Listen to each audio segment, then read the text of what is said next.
on this particular. I will talk about the action of antibiotics. If you take any issue of few very important journals of science, you will find that there is a tremendous discussion. Almost every issue people will talk about antibiotics. Every issue. Because it is such a major problem. You attend any meeting, you will see, particularly biology meeting, there are so many talks on action of antibiotics. Because it is a ticking time bomb we are sitting. I don't want to sound very negative on a morning, on a Friday, weekend starting. But I have no other alternative, because this topic, if I have to give a talk, I have to be a little negative on this. And it is becoming a disaster situation now. We are, in this country particularly, where you can buy an antibiotic across the counter, you can go and with a prescription, without a prescription, and get some antibiotics. And then you never complete the course, because all of us never complete the course, because within 1 or 2 tablets you feel very okay. So doctor always say 2 or 3 tablets depending upon the potency, 5 days minimum, 3 to 5 days. And within 1 or 2 days they stop, because it's very expensive drugs. As a result of which, we are killing ourselves in the process. And why so? So I'll go with the definition just for the record. Is a chemical that either kills or inhibits the growth of microorganism. Microorganism is all around us, in this room, when you talk with people, when you travel in a bus or a crowded train, it is all around us. And there are people who say that if you wash your hand very well, everybody, then half of the disease will go away. In fact, there are a lot of importance in that. So it is an important way to look at it. An antibiotic is a chemical that either kills or inhibits the growth of microorganism. So if you take any disease, and when an antibiotic is discovered, immediately you see the death profile or infection profile of a patient comes down drastically as the antibiotic discovery has taken place. It happens with tuberculosis, it happened with other drugs. Now, but it will not come to zero. There will be some population who will be there who are resistant, and those are mutated or resistant population. That is the dangerous. So it inhibits the growth of microorganism, but close to 99%, 98%, 100% inhibition do not take place unless you prolong the treatment. To tap it all, we have to ask the question, what are the targets? A target is an entity process which should have unique structural and functional property. For the audience here, if it is little difficult to follow me, I'll again explain to you that antibiotics should go and kill bacteria, or it will stop the growth. So it should go and aim and bind somewhere else. And in order to do that, I should know a target where it is going and binding. So I talk about it that there are macromolecular complexes within the cell, ribosome or transcription apparatus, which are the target of antibiotics. But many targets are promiscuous. There are several targets are promiscuous, rendering the drug discovery low. So we are not being able to discover as we should. So I give a very simple example, which many of my summer students or students in the lab do it when they join. I take a bacterial population from a test tube, from somewhere, and put it in a plate. I will not explain how we do it, but there is a food material. I suppose I put it on the food. And I keep it. I keep it one without any antibiotic, other one with antibiotic. We will see in the plate where we have just put it no antibiotic, it is growing. You will see number of them all around the plate. They come as colonies, we call it colony, and if you look at it, you will see white dots within 24 hours. But if I have antibiotics, we will not see any colonies, nothing will be there. However, we have seen it is a routine experiment, that if we grow it, we'll see at certain concentration someone will be there, and if we take it and put extra antibiotics, then they will die. So they are already resistant. That means certain amount of bacteria are changing themselves and they are getting resistant to the antibiotic condition. So those are dangerous. We can generate in the laboratory by having a selection pressure. So this is a typical biological term called phenotype, how we appear, and genotype is our constituents. So phenotype is a phenotype acquired bacteria during prolonged treatment due to selection pressure, is evolutionary pressure, and it can be attributed by mutation, binding size due to physiological changes. Now, these mutations, changes taking place within the organism which giving rise to the resistance is a very important phenomena. People are working on it, but we observed that it is not only the mutation which matter. Sometimes there are proteins inside, there are chemicals inside which help the bacteria to survive. One thing we should remember always, any living species, the first requirement, let it be microorganism or human being or anybody, they are trying to survive. That is their first requirement, is to survive and grow. To survive, therefore, they will do everything possible. And I will show you some example, that they have proteins and they have other things which will come and help it to grow further, to resist these antibiotics. So we looked at it in different ways, and look at this diagram, it's absolutely mind-boggling. This shows you, all of you in the audience must be knowing these names. You know sulfamide, famous drug, penicillin, streptomycin, chloramphenicol, methicillin, daptomycin, the recent one, and these are the year of discovery. So antibiotic deployment means patients, after going all through phase clinical trial and everything, somebody can do that here.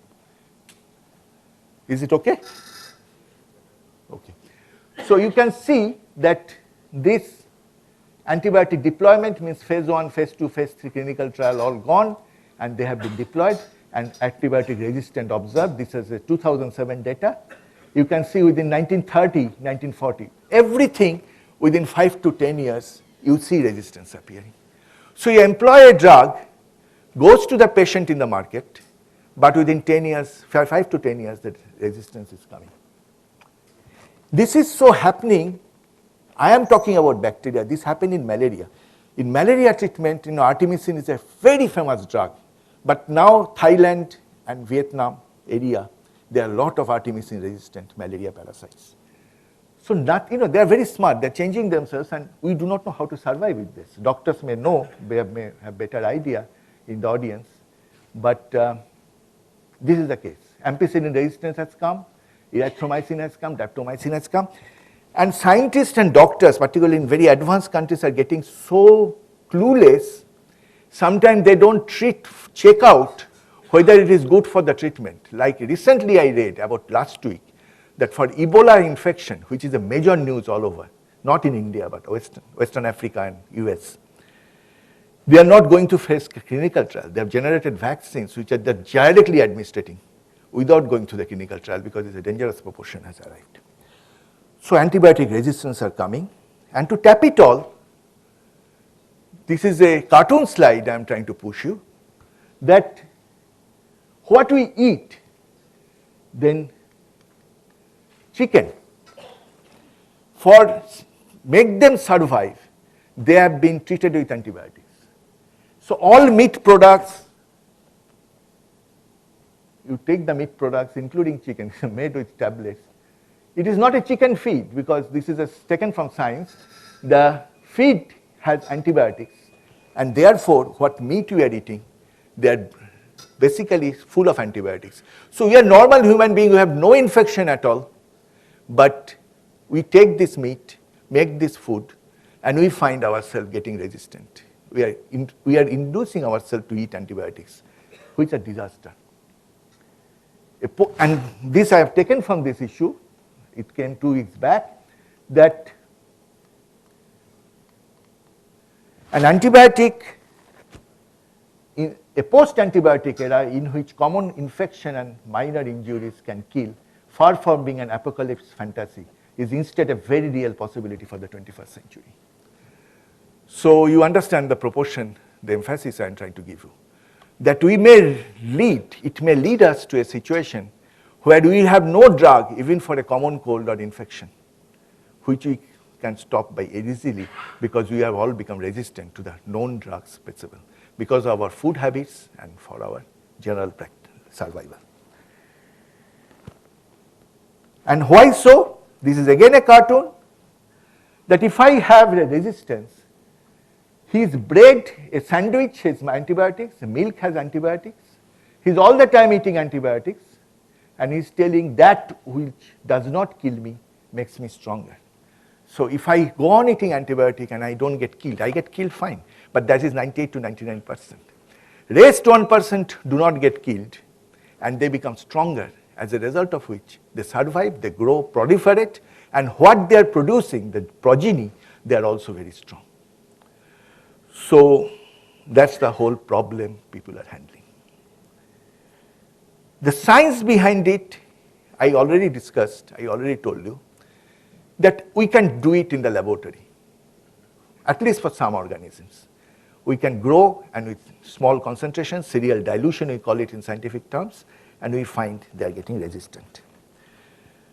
So I will go little technical with this introduction, but nothing much in it, very much, that within the cell there are very many important antibiotic targets. We have the DNA as a target, we have the ribosome as a target, we have several proteins as a target, and folate synthesis, cell membrane, all that. Let us not worry about very much. These are biologists in the audience will know immediately, others don't have to worry about it very much, that there are several targets. So the question comes, how this antibiotic resistance is happening. This was the ribosome structure. They look like this. These are protein RNA complexes. There are several antibiotic target sites, and cited the papers which showed this, and you know Venki Ramakrishnan's famous work, the ribosome crystal structure, which gave him Nobel Prize. Basically, Nobel Prize was awarded because his structure showed there are several antibiotic target sites, but the mutations are already happening on the ribosome target sites. In the case of tuberculosis, this is a very important disease in this country. Biggest killer, one of the biggest killer, probably the biggest killer, and this data, every year you look at this data, WHO data, 2011 already is old. The data, 2014 the number has increased. And is a bacterial infection, and because it's a bacterial infection, resistance has come. And all the important point I have mentioned here, but it is mentioned, Robert Koch himself mentioned, the importance of a disease for mankind is measured from the number of fatalities which are due to it, then tuberculosis must be considered much more important than those featured infection like plague, cholera, and the like. Statistics have shown that 1/7 of all humans die of tuberculosis. Number has increased now. So it's a major problem now, this disease, and resistance creates further problem. Why the resistance are coming? How can we handle the resistance? These are very difficult questions, and people all over, including this city, there is a tuberculosis research center, and headed by a fellow of the academy, and they're trying very hard to find out the resistance cause. So tuberculosis drug, they bind, these are the drugs, spironolactone, to full of the year of discovery is given here, and how they bind at different positions and inhibit biological function of the growth of the organism. But I told you about the mutations, and these are the very important drug which work on tuberculosis. The rifampicin is a classical drug, and many of you must have heard the name of various antibiotics here. And the sources are, we told you, these are the sources, these are coming from different bacteria only, and these are the mechanism by which they inhibit. And rifampicin is a very classical drug which blocks the RNA exit channel, and we have been working on rifampicin for some time, so I thought I'll present some work on this particular thing. So blocks the RNA exit channel in the sense that we know DNA makes RNA, RNA makes protein, and that is the dogma of molecular biology, and rifampicin goes and inhibits the RNA synthesis from DNA, so no proteins are made, as a result of which it kills the bacteria.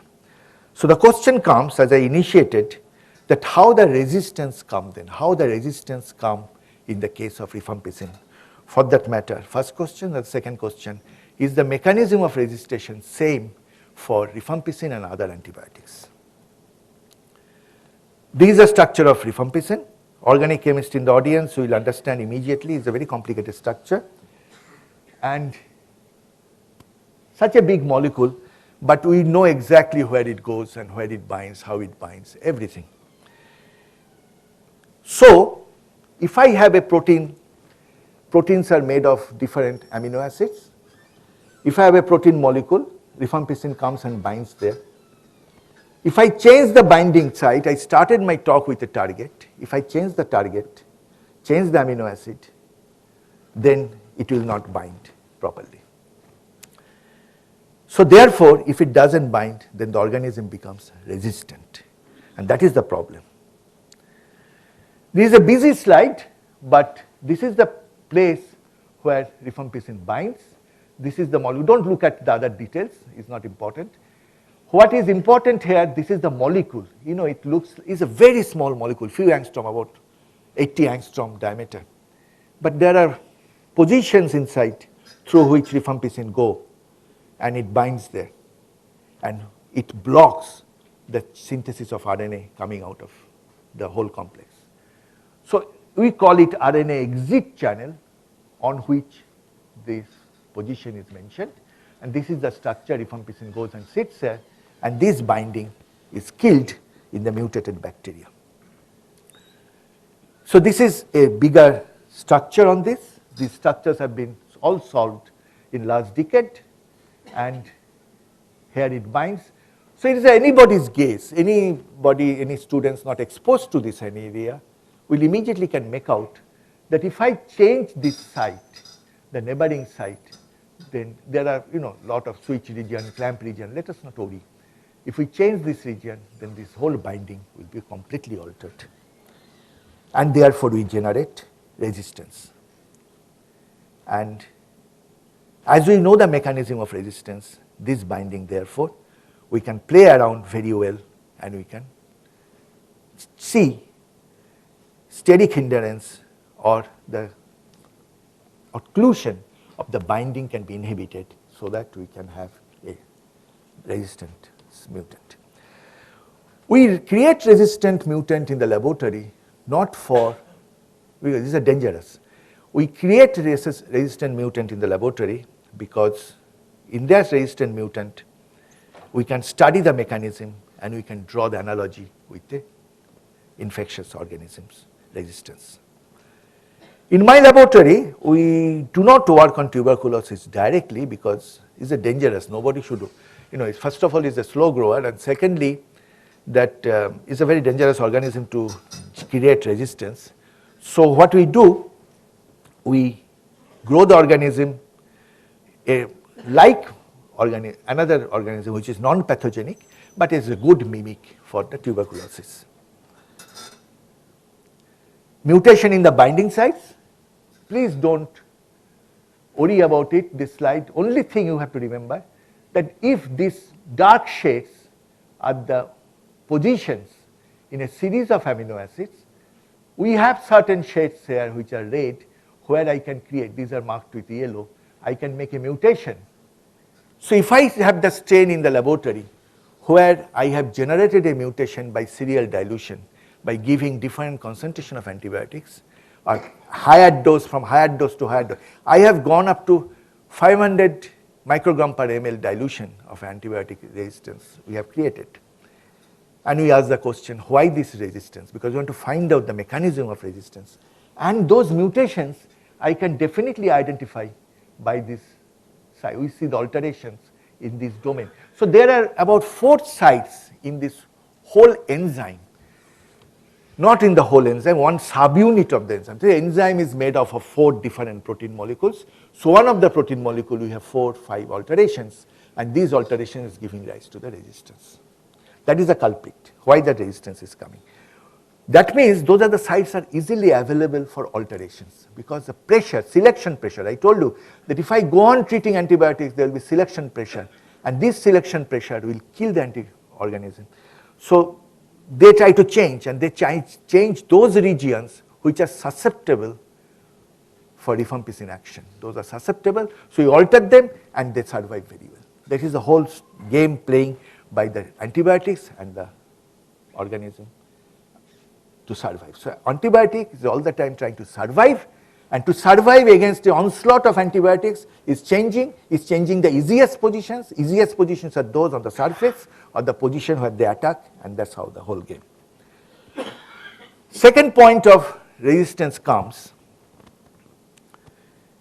I must try to explain to you, particularly people who are not experienced in this area, that if I have a surface, a plastic surface, a catheter, a pacemaker, or any implant in the body, one of the biggest problems doctors face is that microorganism comes and form a biofilm. We call it biofilm, a film of bacteria over it.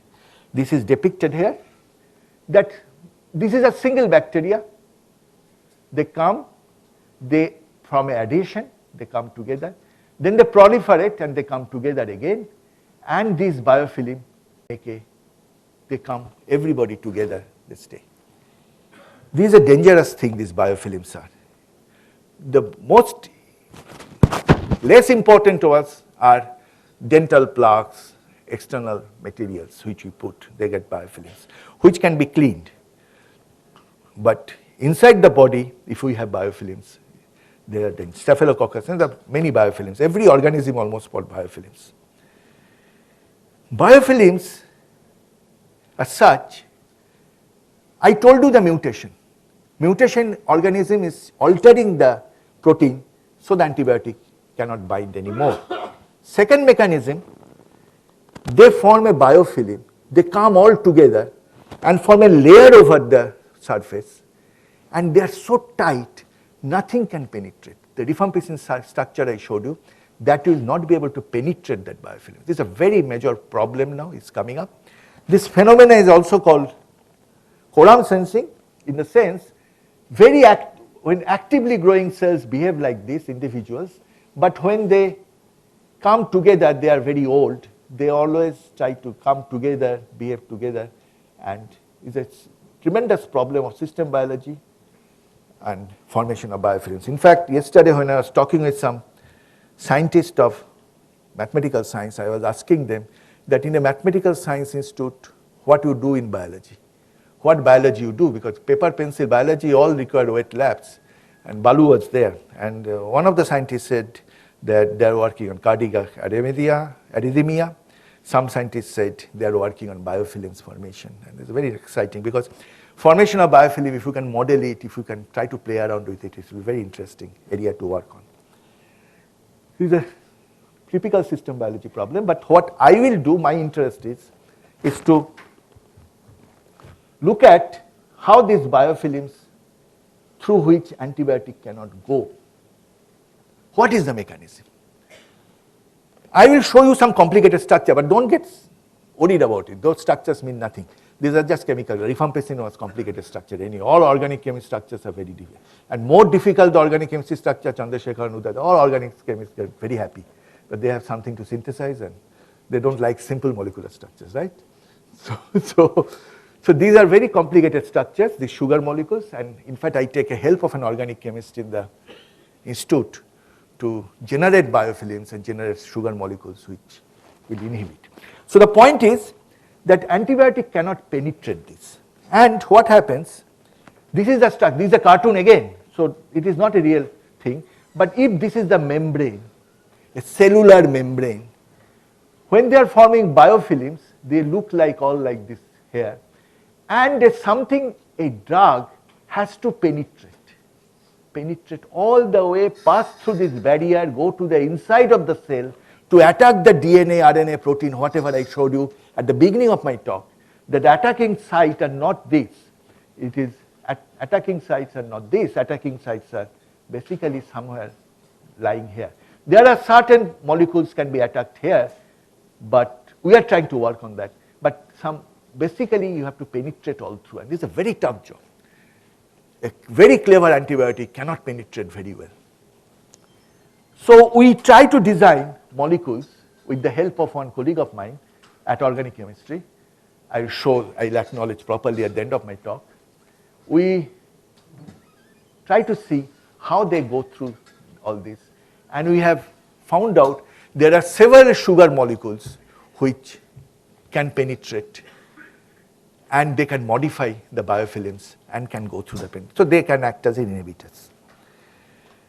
So these are, don't worry about the name again, these are called arabinomannan. They can destroy biofilm formation, sliding motility, immunosuppressors, innate immunity, colony morphology, phagosome maturation. I will not explain each one of them, but sliding motility is very interesting is not mesoteric in nature, that a bacteria, if you put it on a plate, you put colonies here, within 12 hours you will see they are moving.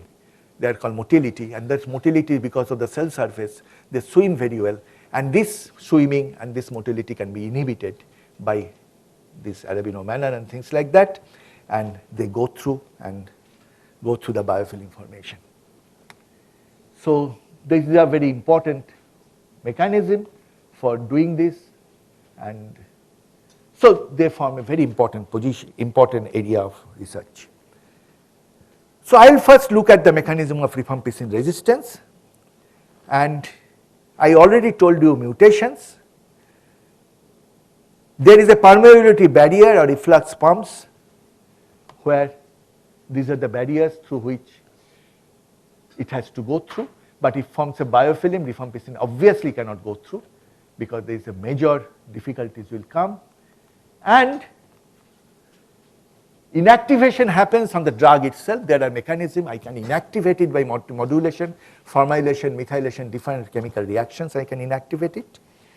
And the next thing which happens, there are proteins. We work on one protein. I'll show you some data. There are proteins which come, sit with the organism, and inhibit the action of an antibiotic. This amazing mechanism. It started last decade again, 2006, 2001 first prediction. First paper came in 2006. That it inactivate the whole rifampicin action, whole antibiotic action. They come. What people think, there's a little story behind it, that if you grow them, they are soil bacteria. The bacteria particularly which is a tuberculosis mimic, this is present in tuberculosis also, but tuberculosis mimic, they are soil bacteria. All the time bacteria has to face antibiotics because neighborhood there are bacteria, they are producing antibiotic. I hope my point is clear, that I showed you the antibiotics are coming from different microorganisms. So if I have a microorganism producing antibiotic, another microorganism which is susceptible to that antibiotic, so if they coexist, this will die. Who wants to die? Nobody wants to die. So therefore what they created, they produced over the evolution, they created proteins which can counter these antibiotics. These are called associated proteins which will counter the action of these antibiotics very well, as a result of which they can survive. And there are several such proteins. There are the one which I will confront mostly. DNA is a very important protein. CARD is a very important protein for tuberculosis. What I will talk about RBPA, because we have worked on something on this RBPA. So forgive me, I will show you one or two data slides just to convince the people, biologists in the audience, to that what we are exactly trying to do this. But I was thinking how to present it. I thought the best way to present it will be tracing the variation in physiological response. If I have an antibiotic which I am killing one bacteria, which is non-mutated, we call it wild type, another bacteria in differential level, then why this variation? If I have variations in the action of the antibiotics between two species. In that case, if I can trace that variation, can I say that tracing this variation will tell me how that antibiotic works? That's what we wanted to find out. So tracing the variation in physiological response across the microbial spectrum, that means all microorganisms. So we work on sphygmatids. I will not talk about this slide very much. These are just to convince you the organisms which are working very close to tuberculosis. We are trying to mimic tuberculosis because it behaves more or less like M. tuberculosis, but the name is Mycobacterium sphygmatids. This is a soil bacterium I was presenting. So this paper came sometime in 2005. Somebody from US showed that rifampicin sensitivity cannot be explained from the mutation I am talking about. Don't worry about the title. The mutations of the subunit protein creates the resistance. But these guys are the first who said it cannot be traced to the mutations. There are something else in it. And we thought we should find out. And then MS Paget from UK first published that there are proteins which are present, RBPA he named it, RNA polymerase binding protein. And we have been working on RNA polymerase, so I thought we should work on it further. And confers rifampicin resistance to Streptomyces silicolor and bacteria. Let's not worry very much about the name, what kind of organism it is. And this is the protein, and they showed by different experiments, different assay methods. These are very well done assays. They showed their associated proteins with the RNA polymerase.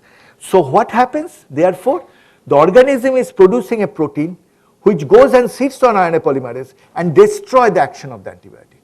So disaster. So you have a protein which is binding.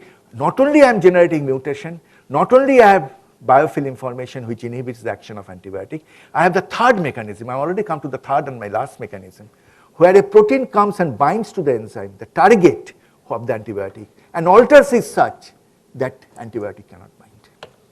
Very interesting. So you should want to find out how the resistance happens. So immediately one of my students went for bioinformatics search and find out such a protein exists in microorganism, in mycobacteria. And this is just to convince the people we are not predicting anything. We are working on the real protein. We purified the protein, almost close to 98 to 99% pure protein. These are the kind of assay all biologists do.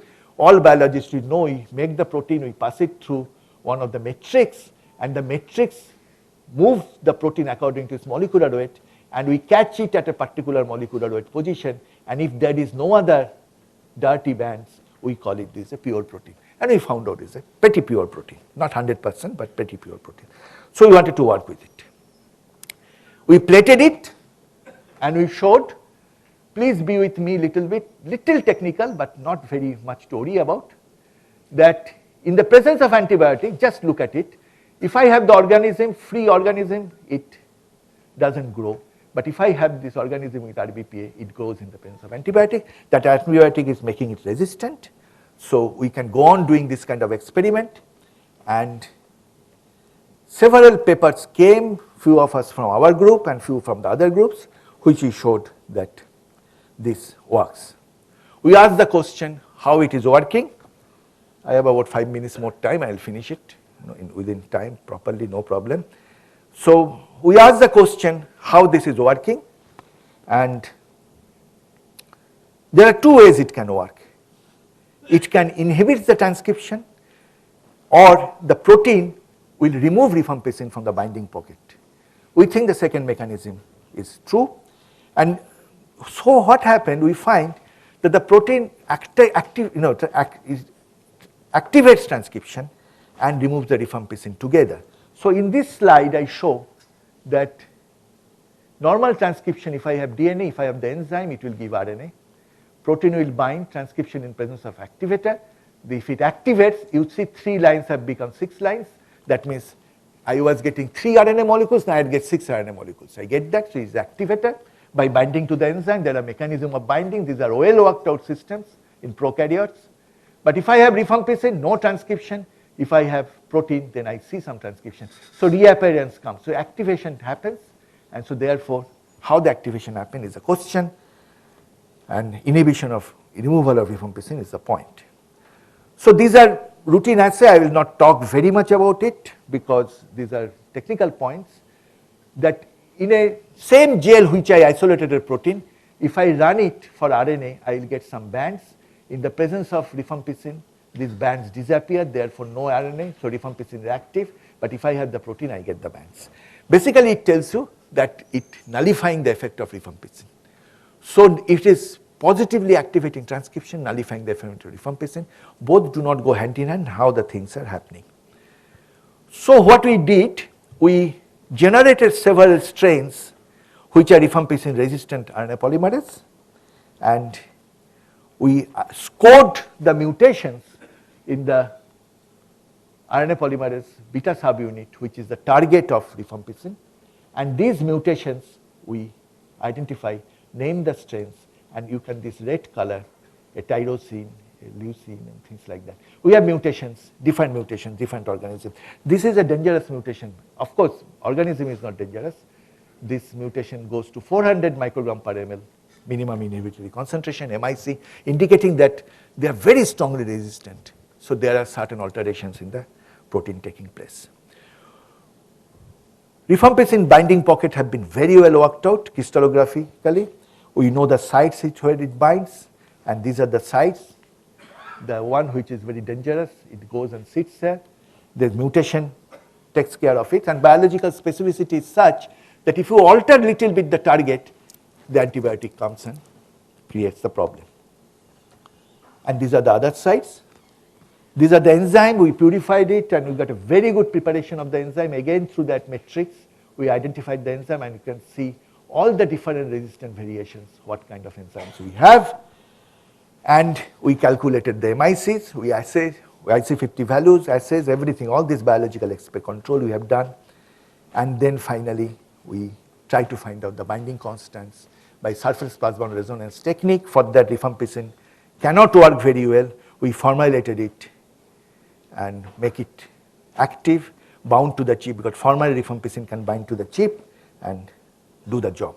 So I will not present this data. Perhaps it will be very difficult. These are all characterization assay, so I will not talk very much about it, but transcriptionally the formilated derivative is active.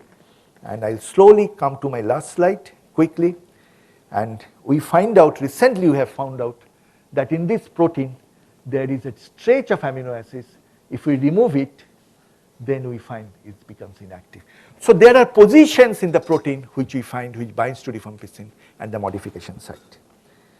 So, and this is the 3 amino acids which we observed, that these are the regions where it binds to the RNA polymerase rifampicin binding sites. So I'll stop here. I will not go any more technical slides. So 3 stories I told you. If I am successful in conveying to you that please be careful at home, in your family and friends, that indiscriminate use of antibiotics is killing us. In fact, this is a normal routine statements coming out everywhere. Now every journal is carrying this, that we are reaching a danger proportion. By indiscriminate use of antibiotics, we are getting resistant. We are also getting resistant from our food. Some vegetarian may ask me that is it true for vegetarian? Yes, true, for because many as plants, we spray lot of things to keep them alive. It's a short-term gain when antibiotic resistant drugs has been sprayed. Organism, the resistant chicken is a danger, or any meat product or bread or whatever you eat. So we are creating this. So in light of that, I try to present to you how an antibiotic resistance works. Antibiotic resistance works by mutating the target. There are certain macromolecular target, it mutates that.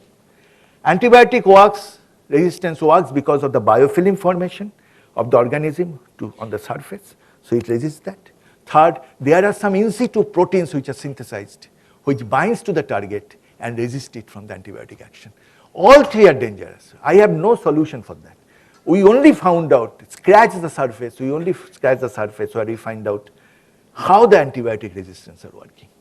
And please be careful, because it is going to be a dangerous situation very soon. I'll close my talk. If there is any question, I can take it. And I have 2 collaborators.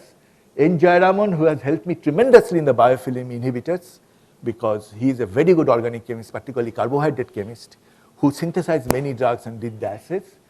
Some cell surface work I did is Rajesh Gokhale. He's a fellow, and both are fellows.